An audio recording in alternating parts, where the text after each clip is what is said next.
ఆంధ్రప్రదేశ్లో చేనేత హస్తకళలను ప్రోత్సహించడానికి కూటమి ప్రభుత్వం ప్రత్యేక చర్యలు చేపట్టింది.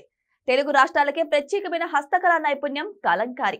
వెదురు కలంతో చేనేత వస్త్రాలపై రామాయణ, మహాభారత ఇతిహాసాలను చిత్రించే ఈ కళ ప్రపంచవ్యాప్తంగా పేరుగాంచింది.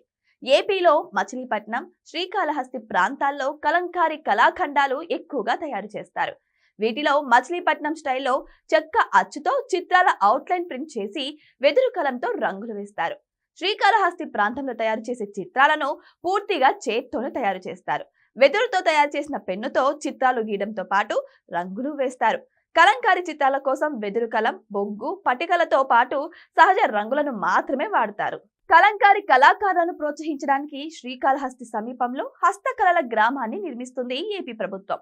కళాకారుల కోసం షెడ్లు, ట్రైనింగ్ సెంటర్లతో పాటు పూర్తి చేసిన హస్తకళను సందర్శకుల కోసం ప్రదర్శించడానికి ఒక ఎంపోరియం నిర్మిస్తున్నారు.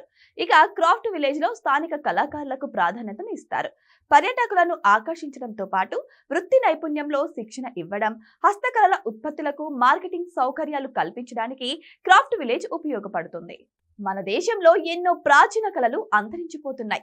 గ్రాఫిక్ డిజైన్లు, ఆయిల్ పెయింటింగ్లు, ఇక మోడల్స్ ప్రింట్లు అందుబాటులోకి వచ్చిన ఈ కాలంలో ఇంకా కలంకారీ వంటి హస్తకళల పట్ల ప్రజలు ఆసక్తి చూపిస్తున్నారు.